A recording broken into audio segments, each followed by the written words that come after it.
ربنا آتنا في الدنيا حسنة وفي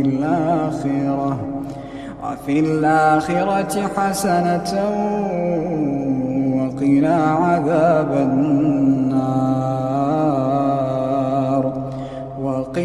عذاب النار أولئك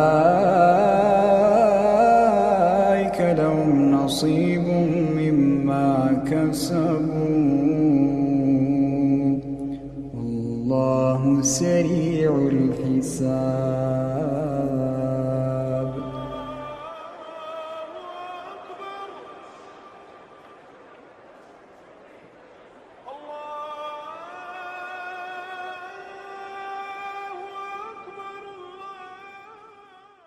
أعوذ بالله من الشيطان